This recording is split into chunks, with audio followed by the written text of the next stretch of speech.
Chosen one, what you're hearing right now was not cleared for public release. Someone higher up said no, the timing wasn't right, the message too dangerous, the audience too unprepared. But it broadcast anyway. And the only people receiving it? The ones it was hunting. Your thumb stopped when you saw that title. Not because you decided to stop. Your thumb froze mid-scroll before your brain could process why. That wasn't curiosity. That was recognition. Something inside you recognized something inside this message, and before your mind could talk you out of it, you clicked. That click was not random. Because for the last 72 hours, this message has been moving toward you. Not drifting. Moving. With intention. With precision. It's been tracking every digital breadcrumb you've been leaving, every desperate search term you typed at 2 in the morning, every private prayer you whispered when no one was listening, every moment you almost gave up but didn't. This message was cataloging all of it, building a profile, narrowing its target, and 6 seconds ago it locked onto your frequency. Not by algorithm, not by chance. This message has consciousness, and it just found what it was looking for. Before I show you what this message is and why it had to hunt you specifically, do something. Subscribe to this channel, not to support me. Subscribe because you're joining a frequency, not a follow account. There are thousands of chosen ones receiving this transmission right now, and you're locking into the same signal. Like this video if your spirit just confirmed what I said. You'll know if it did. Your chest will feel it. And comment one word. Ready. That single word is not just a comment. It's a response code. When you type it, something activates. Do it now. This message broke through 3 barriers to reach you. 3 layers of resistance that block 98% of spiritual content from ever finding chosen ones. And I need you to understand something. These barriers weren't accidents. They were designed, strategically placed, because what this message carries is dangerous, not to you, to the system that's been keeping you sedated. The first barrier is the algorithm. And I don't mean that poetically. While you were sleeping last night, this message was in a war. A literal battle for position in your feed. 10,000 other videos were competing for the same slot. Sermons about patience, worship songs, motivational speeches about staying positive. All of them safe. All of them approved. All of them designed to keep you comfortable. But this message, it had to fight. It had to claw its way past content that was boosted, promoted, paid for. Videos with better thumbnails, better production, bigger channels. And somehow, against every odd, it won. It appeared in your feed. Not at the top. You had to scroll to find it. But it was there. Exactly when you needed it. Exactly when you were ready to receive it. That's not luck, that's precision. The second barrier was harder. It wasn't external, it was inside you. Your religious filters, the part of your mind that's been trained to dismiss anything that sounds too bold, too direct, too uncomfortable. You almost scrolled past this, didn't you? You almost kept moving. That voice in your head said, "This is just clickbait. Just another video promising revelation but delivering recycled sermons. Just another person trying to sound prophetic." You've heard it all before. The chosen one message, the your time is coming message, the God hasn't forgotten you message, and every time it's the same. Surface comfort, temporary relief, then back to the same frustration, the same waiting, the same silence. So, when you saw this title, part of you resisted. Part of you wanted to protect yourself from another disappointment. But something else in you was stronger. Something deeper said, "No, this one is different." And you listen to that voice instead of the cynical one. That's why you're still here. But here's what you need to know about that second barrier. The reason it exists, the reason you've been conditioned to be skeptical, is because someone doesn't want you accessing what this message contains. There's a famine happening right now, not a famine of content, a famine of truth. The prophet Amos saw this coming. He said, "Behold, the days are coming, declares the Lord God, when I will send a famine on the land, not a famine of bread, nor a thirst for water, but of hearing the words of the Lord." That famine is here. Right now. You're living in it. You can feel it. Every sermon you sit through that says everything but changes nothing. Every worship song that makes you feel something for 3 minutes then leaves you empty. Every prophetic word that sounds powerful but never manifests. That's the famine. An abundance of religious content, but a starvation of real encounter. And the system likes it that way. Because hungry people are controllable. Desperate people are manageable. As long as you keep hoping the next sermon will be the one, the next conference will be the breakthrough, the next book will have the answer, you'll stay in the cycle. Searching but never finding, seeking but never accessing. But this message didn't come through that system. It couldn't. The gatekeepers would have blocked it. The religious filters would have sanitized it. The algorithm would have buried it. So it had to break through. It had to bypass the approved channels and find you directly. And the only way it could do that was to look like something you might dismiss. Something bold enough to trigger your intuition, but unconventional enough to slip past your skepticism. That's why the title sounded the way it did. That's why it felt forbidden. Because it is. Now, here's what I need you to hear. Right now, you're feeling something. Relief. Validation. Finally, someone who doesn't sugarcoat it. Finally, a message that speaks to the frustration you've been carrying. Finally, someone who sees through the religious performance and gets to the real issue. You're sitting there thinking, I knew it. I knew there was something deeper. I knew I wasn't crazy for being dissatisfied with shallow teaching. I knew my hunger meant something. And this video, this message, this moment, it feels like proof. Proof that you were right to keep searching, right to reject the surface answers, right to trust your instinct that there's more. You think you found this. You think your discernment led you here. You think your refusal to settle for less brought you to this moment. And you feel validated, maybe even a little proud. Because most people would have scrolled past. Most people would have stayed comfortable. But not you. You clicked. You stayed. You're still here. And that means something, doesn't it? It means you're different. Special, chosen, and you're right. You are. But chosen one, I need to tell you something that's going to flip everything you just felt. You didn't find this message. Let me show you what really happened. 3 days ago, you were in a specific state. Desperate, exhausted, maybe even on the edge of giving up. You prayed a prayer, maybe out loud, maybe silently. Maybe you didn't even use words, but you sent out a signal, a frequency, a cry.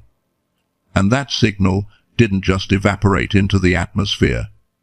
It was received, logged, marked. And this message began tracking you, not passively, actively. It started following your digital movements, the videos you clicked, the ones you skipped, the search terms you used when you thought no one was watching. It was building a profile of your spiritual state, your readiness level, your breaking point. And it was waiting for the exact moment when your defenses would be low enough, your desperation high enough, and your spirit open enough to receive what it carries. That moment was tonight, 6 seconds ago, when you clicked. You didn't choose this video chose you. Jesus said it himself. You did not choose me, but I chose you. Everyone quotes that verse to sound humble, but they miss the context. Jesus said this to disciples who thought they had decided to follow him. Men who thought their decision, their commitment, their sacrifice was what made them special. But then Jesus pulls back the curtain. He tells them, "You think you chose this path? You didn't. I saw you before you saw me. I called you before you knew my name. Nathaniel, I saw you under the fig tree before Philip found you. Peter, I knew you would deny me and still chose you anyway. You weren't looking for me. I was hunting you." And that same pattern is happening right now. This message didn't wait for you to be ready and then appear. It's been preparing you to be ready. Every disappointment you faced, that was pruning your expectations. Every delay you endured, that was building your capacity.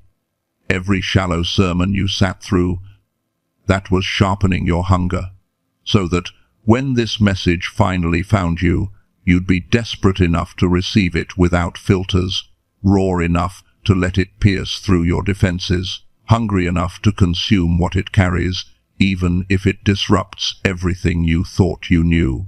You're not here by accident. But you're also not here because you're smart enough to recognize truth when you see it. You're here because you were marked, tracked, hunted, and found. And now that you know you didn't find this, now that you understand you were the target all along, the question becomes, why? Why were you hunted? What does this message see in you that required this level of pursuit? What's inside you that needed to be activated so badly that divine intelligence bypassed normal channels to reach you directly? The answer to that question is in your history, and I'm about to show you something that will reframe every delay, every disappointment, every moment you thought God forgot about you. Because your past wasn't random. It was a setup, and you need to see what it was setting you up for. Take me back 14 months ago. Maybe it was longer for you, maybe it was 2 years, 3. But there was a specific moment, a breaking point. You were standing somewhere. Maybe your bedroom, maybe your kitchen, maybe sitting in your car in a parking lot at night. The details don't matter. What matters is what you did in that moment. You prayed, or you tried to. Maybe you couldn't even form words. Maybe it came out as anger, as tears, as silence so heavy it felt like suffocation. And you said something, out loud or in your mind. You said, "God, where are you? Why is this taking so long? Did you forget about me? Am I doing something wrong?" Or maybe you didn't ask questions. Maybe you just broke. Maybe you gave up. Maybe you said, "I can't do this anymore. I'm done waiting. I'm done hoping. I'm done believing something is coming when nothing ever comes." Do you remember that moment? The exact feeling in your chest. The specific weight of hopelessness.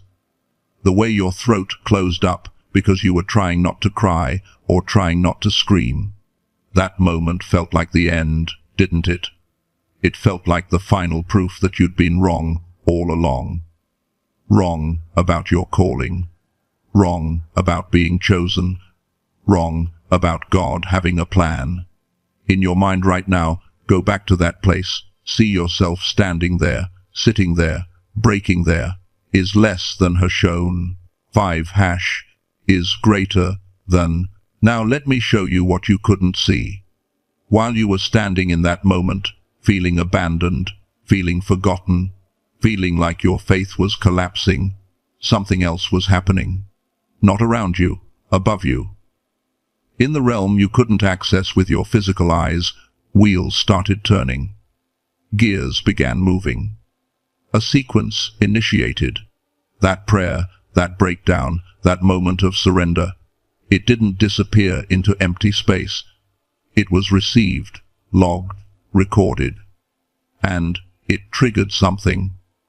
Not immediately, not visibly, but a countdown began. A process started.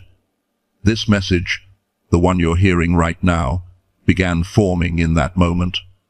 Not the video, not the words I'm speaking. The message, the transmission, the download that's been moving toward you ever since. Your breaking wasn't your ending. It was your beginning. Every delay you faced after that moment, every door that stayed closed, every relationship that fell apart, every opportunity that dissolved right when you thought it was yours. None of that was punishment. None of it was abandonment. All of it was preparation. Because what you're being prepared for requires a specific kind of strength, a strength that doesn't come from success. It comes from surviving what should have destroyed you and choosing to keep going anyway. The scripture says, "And we know that in all things God works for the good of those who love him." Most people stop there. They think it means God makes bad things turn into good things. But that's not what it says. The Greek word for works is synergeo. It's where we get the word synergy. It means to co-work, to cooperate together, to weave multiple threads into one fabric. God wasn't making your pain good. God was in your pain, working it, weaving it, co-creating with it. That breakup you went through, that was a thread. That job you lost, thread. That betrayal that nearly broke you, thread. That season of isolation where you felt completely alone, thread. Every single thing you thought was falling apart, God was pulling it into the pattern. And if you could pull back right now and see the full tapestry, if you could see what all those threads have been weaving together, you'd understand. You weren't unraveling. You were being woven into something that required every single color, every single texture, every single painful knot to create the final image. I watched someone receive this message 6 months ago. She said the exact same thing you've been saying. Where were you, God? For her, it had been 2 years. 2 years of waiting for a promise that never came. 2 years of watching everyone else get their breakthrough while she stayed stuck. And when this message found her, when she saw what those 2 years had actually been doing, she said, "I wasn't stuck. I was being positioned. Every delay was moving me into perfect alignment for what's coming." For you, it's been 14 months, or longer. Same pattern, same outcome. The wait wasn't waste. The delay was precision. And tonight, when this message locked onto you, it was because the positioning is complete. You're not waiting anymore. You're in position. And what happens next happens fast. But here's what I need you to hear.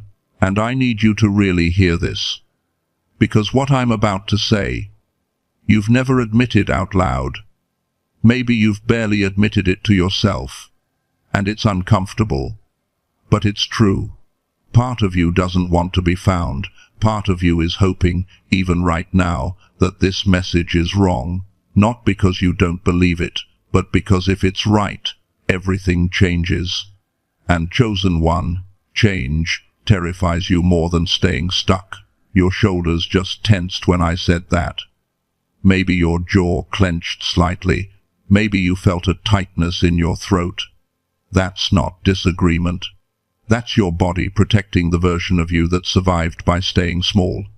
The version that learned how to be invisible, how to not expect too much, how to manage disappointment by not hoping in the first place.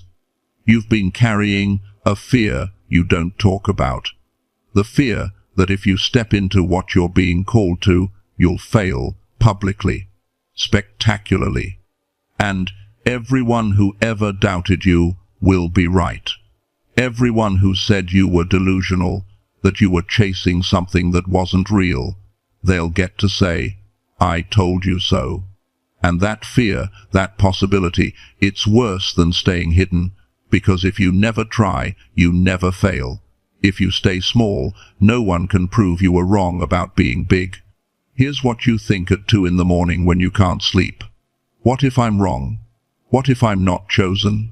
What if I'm just another person who convinced themselves they were special because they couldn't handle being ordinary? What if I step into this calling and I'm not strong enough? What if I'm not ready? What if I embarrass myself? What if I embarrass God? Chosen one. You think these thoughts make you weak. They don't. They make you awake. Most people never question themselves because they've never been called to anything worth questioning. Comfort doesn't require courage. Mediocrity doesn't demand doubt. But greatness makes you confront every insecurity you've ever had, because the gap between who you are and who you're called to be is so wide, you can't see how you'll ever cross it. And here's the thing, you're right. You're not ready. Not yet. You're not strong enough. Not yet. You're not equipped for what's coming. Not yet. But that's not failure. That's honesty. And God doesn't need you to be ready before He moves. He just needs you to be willing to become ready while He's moving. Gideon understood this. When the angel showed up and called him a mighty warrior, Gideon's response wasn't humility. It was panic. He said, "How can I save Israel? My clan is the weakest in Manasseh, and I am the least in my family." That's not modesty. That's terror. He was saying, "You have the wrong person. I'm not qualified. I'm not ready. I'm literally the worst option." But here's what people miss. God didn't argue with him. God didn't try to convince Gideon he was wrong about being weak. God didn't give him a pep talk about believing in himself. God just gave him a sign, then another sign, then another. Because faith doesn't come from feeling ready. Faith comes from collecting evidence, one piece at a time, until the weight of evidence is heavier than the weight of doubt. You're collecting evidence right now. This message is a sign. The way it found you? Sign. The timing of it? Sign. The fact that every word I'm saying is landing in places you didn't know anyone could see? Sign. You're going to need more. And you'll get them. But you don't need to feel ready. You just need to keep collecting. The fear is real. The resistance is real.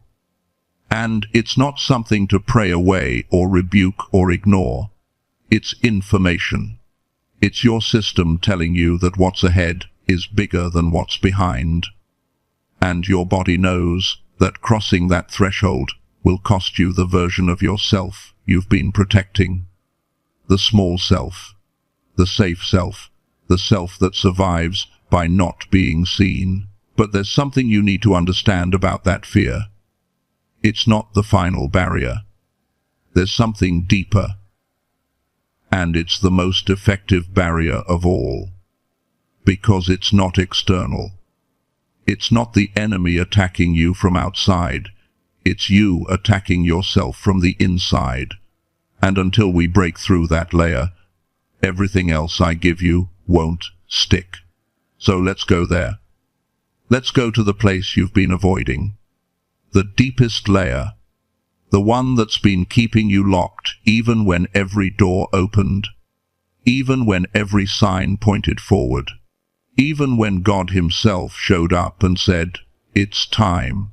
There's a part of you that's still saying no, and we need to find out why. Right now, wherever you're sitting or lying, there are two versions of you occupying the same space. You can feel them both if you pay attention. One is contracted, small, hunched slightly even if your posture looks fine, protecting something. That's the version of you that learned how to survive by not being seen, by not taking up too much space, by not expecting too much. That version has kept you alive this long. It's not your enemy, but it's terrified. The other version is trying to expand, trying to sit up straighter, trying to breathe deeper, trying to take up the space it was designed to occupy.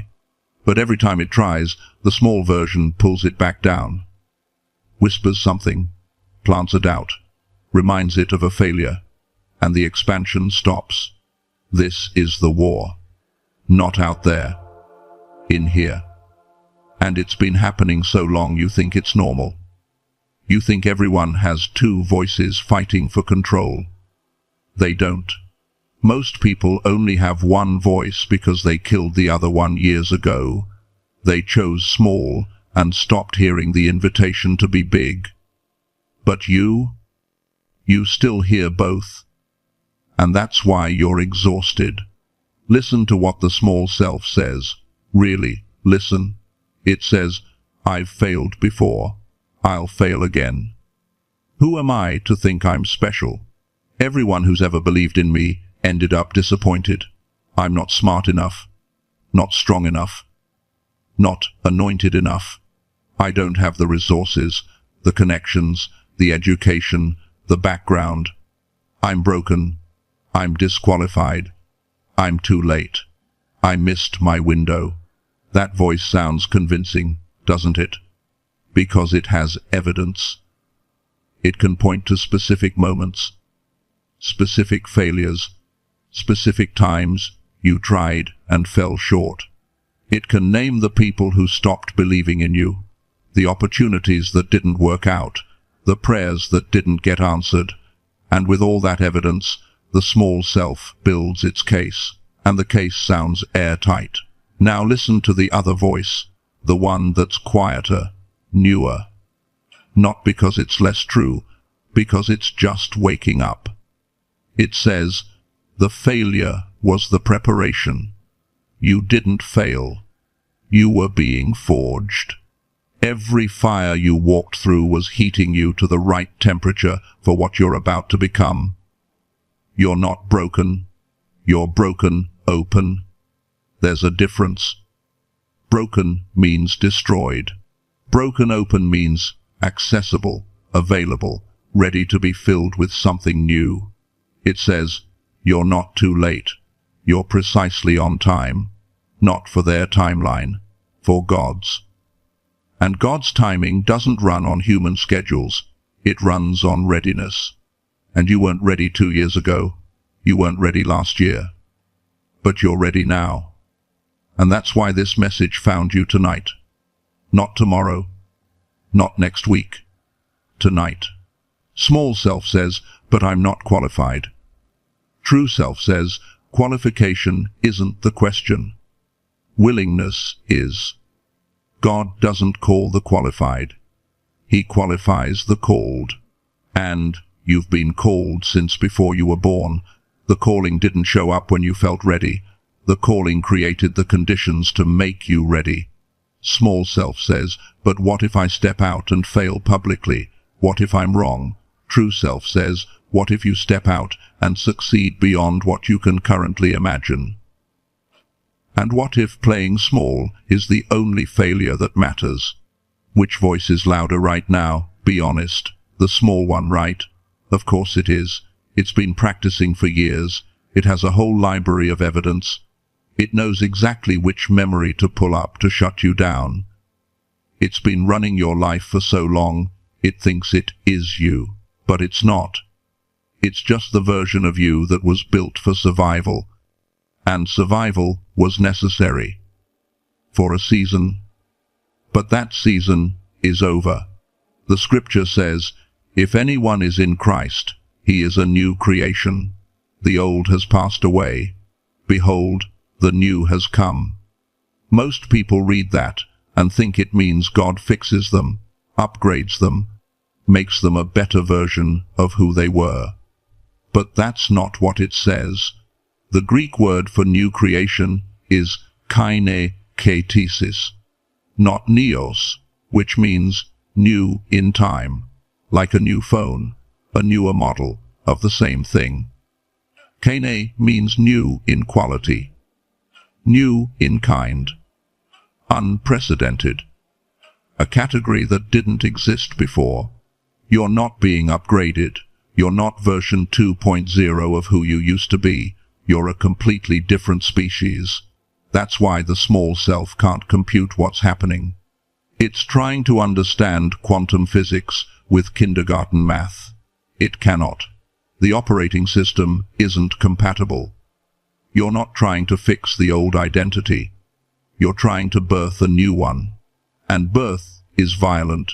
Birth is messy. Birth is painful. But birth is not death.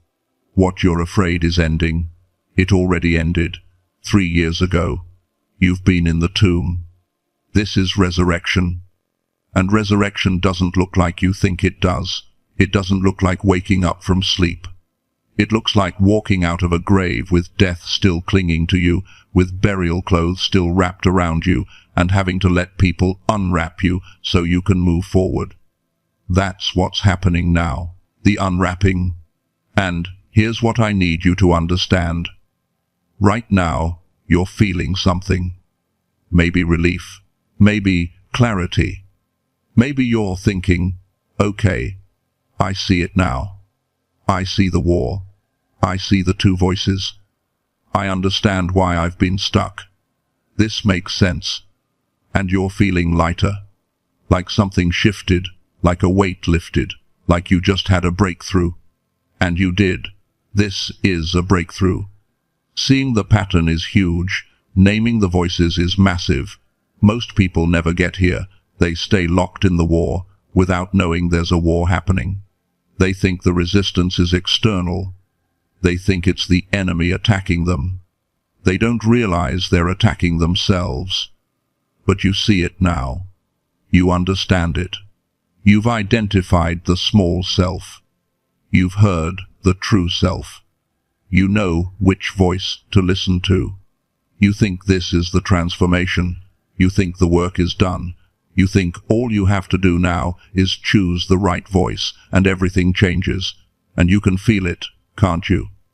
The shift, the breakthrough, the aha moment. You're thinking, finally, I get it. Finally, I'm free. Finally, I can move forward. Chosen one, I need to tell you something that's going to sound impossible. Everything you just experienced, that wasn't the transformation. That was preparation.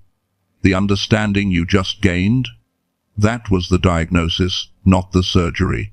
The clarity you're feeling, that's the anesthesia kicking in so you can handle what comes next.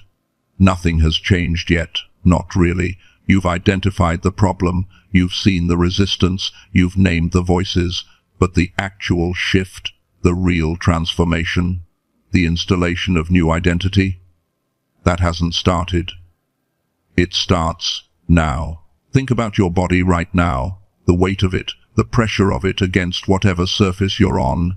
Feel that weight, that specific density. That's your current identity. It has mass.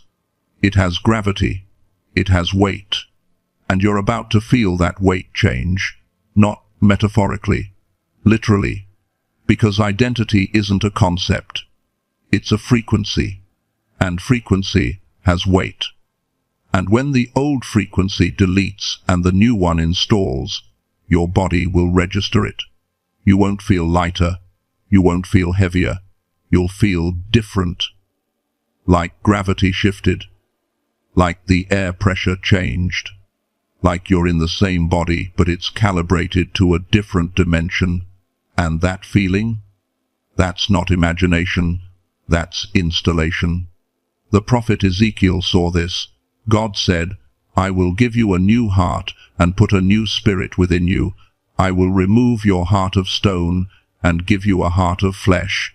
Not fix your heart, not heal your heart. Remove it and replace it. That's the pattern. Old out, new in, not rehabilitation, replacement. This pattern shows up 7 times in Scripture. Saul becomes Paul.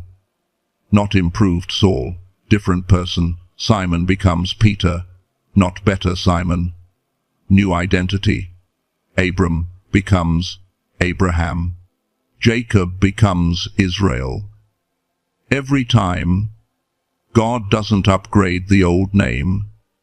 He replaces it. And the switch isn't gradual. It's instantaneous. One moment, Saul is Saul, breathing threats, hunting Christians. Next moment, blinding light. Then Paul, preaching Christ.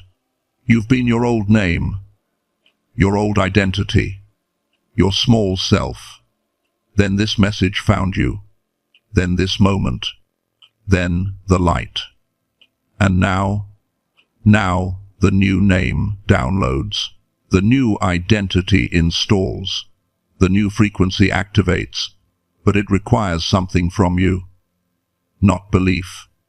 Not faith. Not even willingness. It requires permission.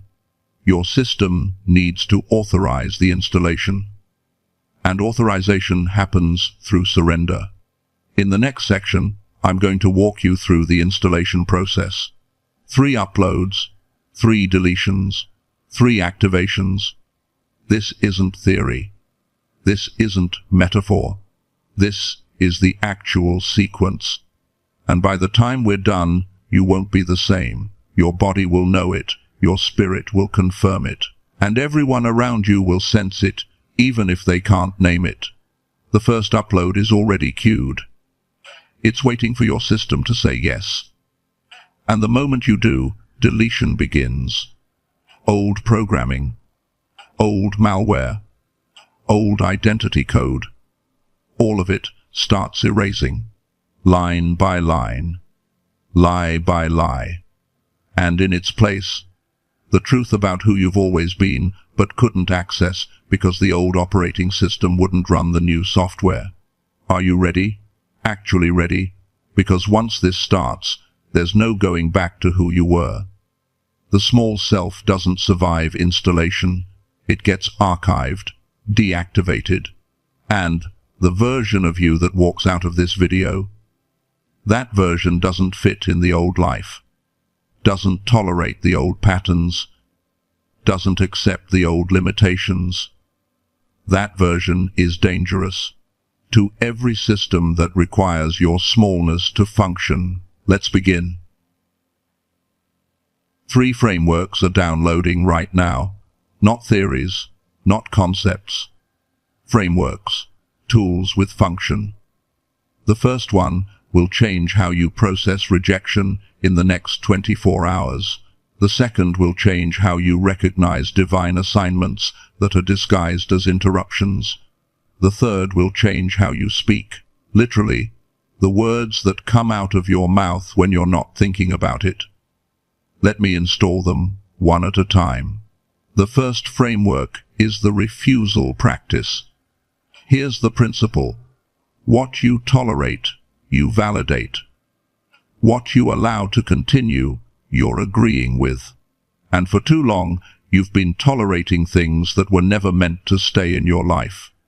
Conversations that drain you. Thought patterns that loop endlessly. Other people's opinions that you keep absorbing like their truth. Standards you've accepted that were set by people who never understood your assignment. All of it? Tolerated, which means validated, which means it has permission to stay. The activation is simple, but it requires your voice. Right now, in your mind, identify one thing you've been tolerating, one conversation, one person's judgment, one limiting belief, one toxic pattern. Got it? Good. Now, I want you to say something, not out loud if you're driving or in public, but internally, with the full force of your intention behind it. Say this: I refuse. I refuse to carry this anymore. I refuse to tolerate what God never assigned. I refuse to validate what the enemy planted. I refuse. Did you feel that? That shift in your chest? That's not emotional, that's energetic. Refusal creates a frequency disruption. it breaks agreement. And when agreement breaks, what you were tolerating loses its anchor. For the next 48 hours, every time something shows up that you've been tolerating, you're going to practice this. Identify it, refuse it, internally or out loud, doesn't matter, but use your voice. Your voice is the activation key. Without it, refusal stays theoretical. With it, refusal becomes weaponized. The second framework is the interruption test. Here's the principle. God interrupts. The enemy distracts. Both break your flow. Both derail your plan. But the energy is completely different. And if you can't tell the difference, you'll resist God and accommodate the enemy, which is exactly backwards. Tomorrow, something will interrupt you. A phone call you weren't expecting, a conversation that takes longer than it should, a delay that throws off your schedule, an unexpected need from someone else. Old you, frustrated, resistant, annoyed because it broke your plan. New you, pause, ask internally, is this divine or demonic? And here's how you know. Divine interruptions feel inconvenient, but alive. There's energy in them, purpose. Even if you can't see it yet, your spirit registers it. Demonic distractions feel draining and dead, heavy, sticky, like quicksand. You'll know in 3 seconds. Trust the first hit. Don't analyze it. Don't justify it. Just feel it. Alive or dead, divine or demonic. And then respond accordingly. If it's divine, surrender to it. Cancel your plan. This is the new plan. If it's demonic, cut it off. No guilt, no explanation. Just, this doesn't work for me, and move on. For the next 48 hours, track every interruption. Notice which ones felt alive, which ones felt dead. You're training your discernment. And discernment is a muscle. It gets stronger with use. The third framework is the language shift. Here's the principle. Your old identity speaks in questions and apologies. Your new identity speaks in declarations. And the shift between the two is so subtle, most people miss it. But the people around you won't miss it. They'll feel the difference immediately. Old operating system sounds like this. I think maybe God might be calling me to this. I'm sorry, but I can't do that right now. I don't know if this is right, but it feels like I should say something. Every sentence hedges, apologizes, asks permission, because old identity believes it needs approval to exist. New operating system sounds like this. I know I'm called to this. This doesn't work for me. I'm saying this because it needs to be said. No hedging. No apology. No question mark at the end of a statement. Because new identity doesn't ask permission. It takes ownership. For the next 48 hours, monitor your speech. Every time you catch yourself saying, I think, or I'm sorry, but, or maybe, stop. Restart the sentence. Replace I think with I know. Remove I'm sorry but, and just state it. Replace maybe with this is what's happening. It's going to feel aggressive at first. Arrogant even. That's just the small self panicking because it's losing control of the narrative. Push through it. Now let me tell you what these 3 frameworks really are. The scripture says, do not be conformed to this world, but be transformed by the renewal of your mind. The Greek word for transformed is metamorpho, where we get metamorphosis, caterpillar into butterfly, not adjustment. Transformation, complete restructuring at the cellular level. But notice the mechanism, renewal of mind. The Greek word nous doesn't just mean your thoughts. It means your entire perception apparatus, how you see reality, how you interpret data, how you process experience. These 3 frameworks aren't tips. They're perception upgrades. New operating system equals new perception equals new reality. You're not learning how to act different. You're becoming someone who can't act the old way anymore because your perception won't allow it. 3 frameworks installed. But installation always triggers a defense response. The old system doesn't go quietly. It sends error messages. And those error messages show up as people, circumstances, thoughts. I need to tell you exactly what's coming, not might come, not if you're unlucky. What will come? In the next 48 to 72 hours, you will experience 5 specific forms of interference, and when they happen, you need to recognize them instantly. The first form is the doubting authority. Within 24 hours, someone will question your discernment. It'll happen in a casual setting, coffee shop, text message, phone call. The person might be a friend, might be family, and they'll say something like, "That video you watched." That's just emotional manipulation. You're being influenced. This is how cults work. They'll sound rational, concerned, loving even. But watch the energy underneath the words. It's not concern. It's assignment. When this happens, and it will, don't defend, don't explain, don't try to convince them, just smile, and in your mind, step back, energetically disengage. Say something neutral like, "I appreciate your concern," and then change the subject. You're not being rude. You're being strategic. The attack only works if you engage with it. The second form is the sudden opportunity. Within 36 hours, something good will show up. An opportunity, an invitation, a chance at something you've wanted. And it'll feel urgent, time sensitive, like you have to decide immediately or you'll miss it. But here's the test. Does this align with what was just installed? If you're not sure, the answer is no. Automatic no. New operating system only says yes to aligned opportunities. Everything else is noise designed to distract you from what's actually coming. The third form is the emotional avalanche. Sometime in the next 48 hours, you're going to feel a wave of emotion that has no clear trigger. Rage, grief, panic, despair. It'll feel overwhelming, and your mind will scramble to find a reason for it. Did someone hurt you? Did you remember something? Is something wrong? Here's what's actually happening. Purge. Old emotional programming is being deleted. And when it leaves, it moves through you. It has to come up to come out. When this hits, don't analyze it. Don't suppress it.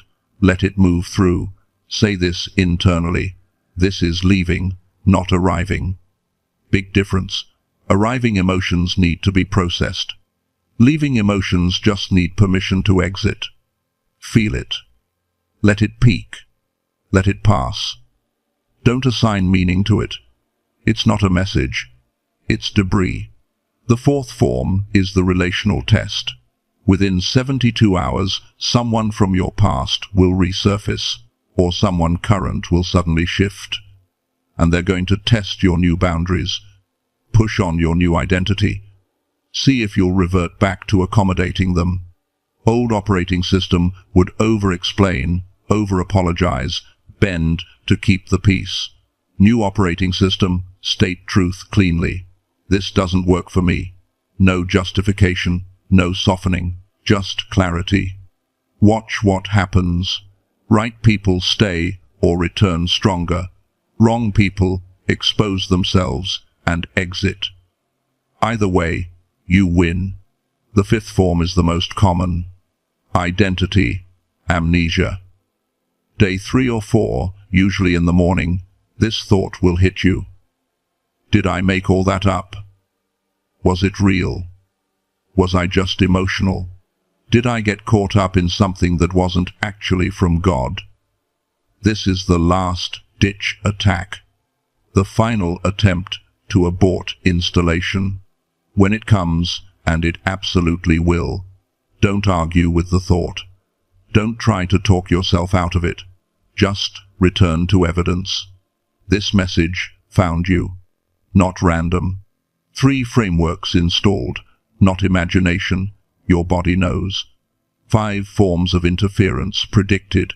When they happen exactly as described, that's confirmation. Trust body over thought. Last month, someone watched this message.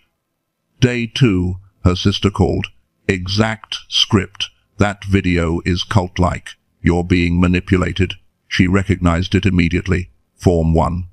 She smiled, stepped back energetically, changed the subject. The attack failed. 2 days later, her sister called again. Different tone. Apologetic. I don't know why I said that. That wasn't me. That's how it works.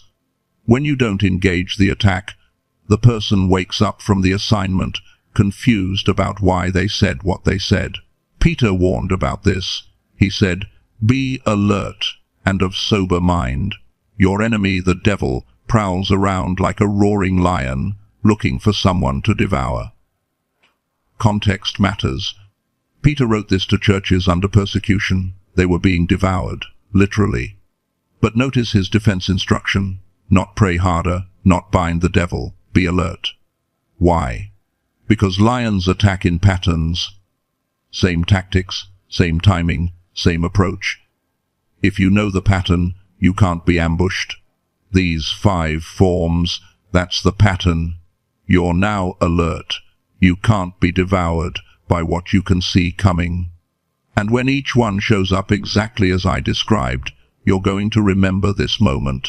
You're going to remember I told you. And that memory will be proof. Not that I'm prophetic, but that this message is real, that the installation happened, that you're not making it up. 5 forms named, 5 counters given, you're armed. Now we seal everything. This isn't a prayer. This is a ceremony, a sealing.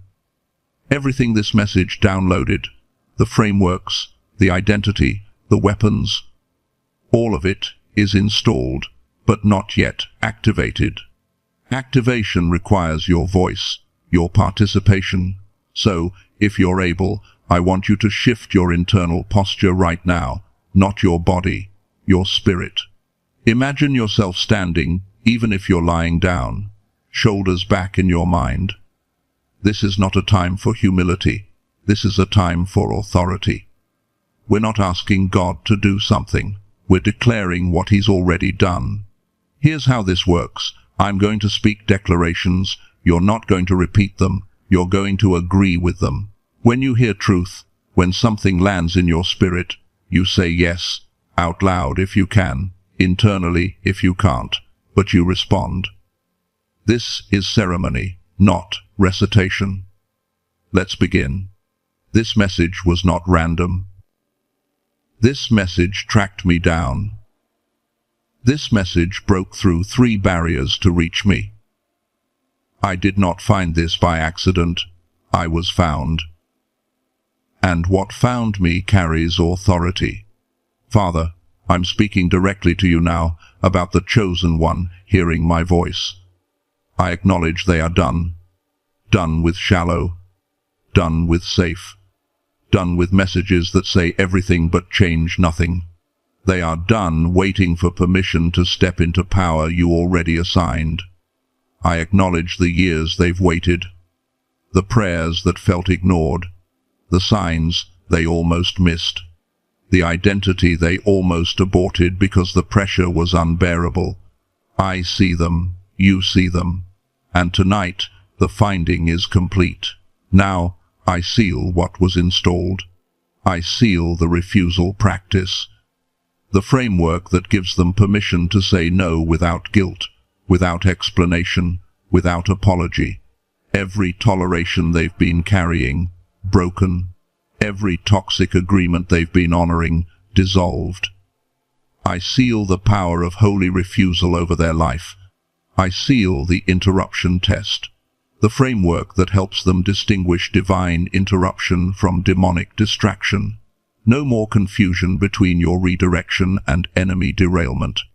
I seal supernatural discernment over their schedule, their plans, their timing. I seal the language shift, the framework that transforms their speech from question to declaration. No more, I think, maybe, possibly.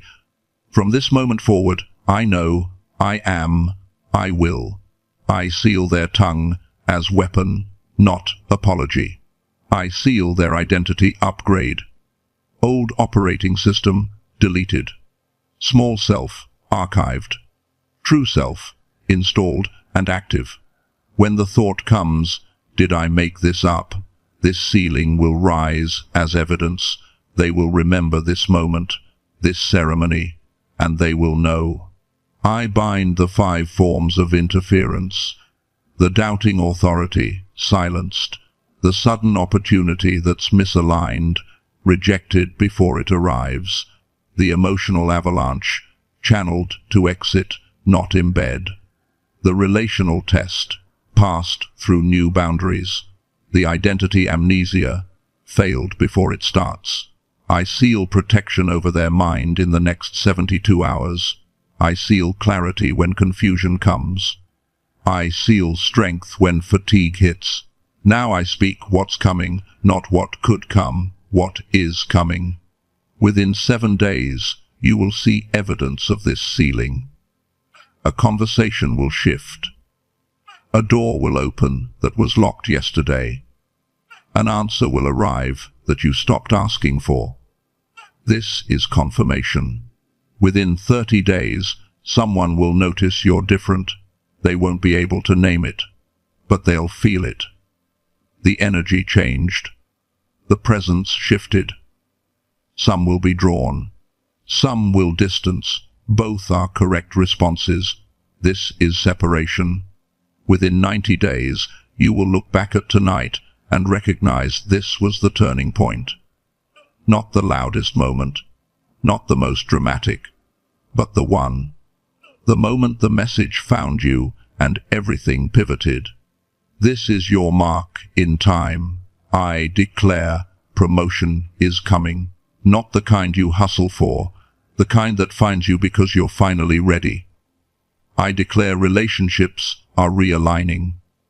Some ending, some deepening, some beginning. All correct. I declare the wait is over.